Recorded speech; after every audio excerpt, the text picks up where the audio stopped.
And let's put out newsbreak that's coming in from Pakistan. In fact, this is from Karachi, where an explosion has been reported near Jinnah International Airport.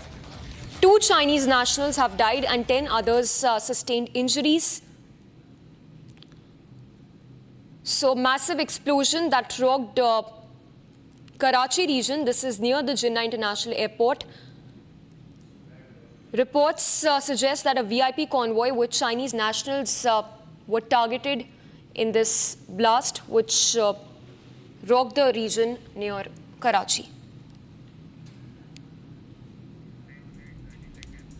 Well, we'll try and put more details, but this is a massive explosion, the visuals of which is on your screens. We'll put out those the visuals that show the aftermath of the blast near Jinnah International Airport that claimed lives of at least 3 foreign nationals and left 17 others injured. The blast rocked the area around the airport that resulted in panic and even prompted emergency response teams to rush to the scene. The cause of the explosion is under investigation as authorities are working to determine whether it was an accident or a deliberate act. The injured have been shifted to local hospitals for treatment, but seems like a targeted attack given that 3 Chinese nationals have lost their lives in this blast, which happened near the Jinnah International Airport in Karachi.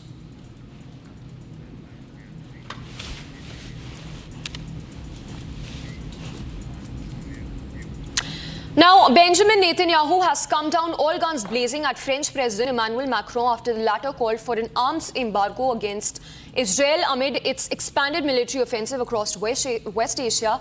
In fact, coming down strongly against the French president in his fiery address, the Israeli Prime Minister said that history will remember France for its actions. However, now taking a U-turn after Netanyahu's hard-hitting address, the French president has issued a separate statement calling Paris a steadfast friend of Israel.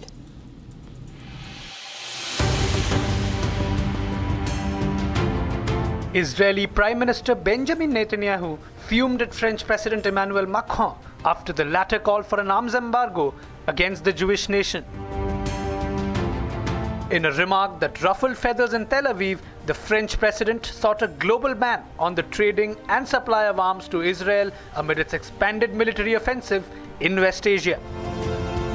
In a fiery retort to Macron in a nationally televised address, the Israeli Prime Minister said history will remember France's actions. I have a message. I have a message for President Macron. Today, Israel is defending itself on 7 fronts against the enemies of civilization. We're fighting in Gaza against Hamas, those savages who murdered, raped, beheaded, and burned our people on October 7th. We're fighting in Lebanon against Hezbollah, the most heavily armed terror organization in the world, which was planning an even greater massacre than October 7th on our northern border, and that has rocketed Israeli towns and cities for nearly a year. Jolted by Netanyahu's vicious response to his call for an arms embargo against Israel, Macron took the U-turn. The French president issued a separate statement saying Paris remains a steadfast ally of the Israeli nation. Meanwhile, according to Western media outlets, the Iranian armed forces were placed on the highest level of alert amid fears of an Israeli retaliation to its missile barrage. The Israeli forces, meanwhile, continued its air and ground offensives on Hezbollah targets in Lebanon. The Israeli Air Force put out a statement saying that it carried out precision strikes on munitions, warehouses, and terror infrastructure to damage Hezbollah's military capabilities. Even as Israel continues its onslaught on Hezbollah, the big question remains: when and how will it respond to Tehran?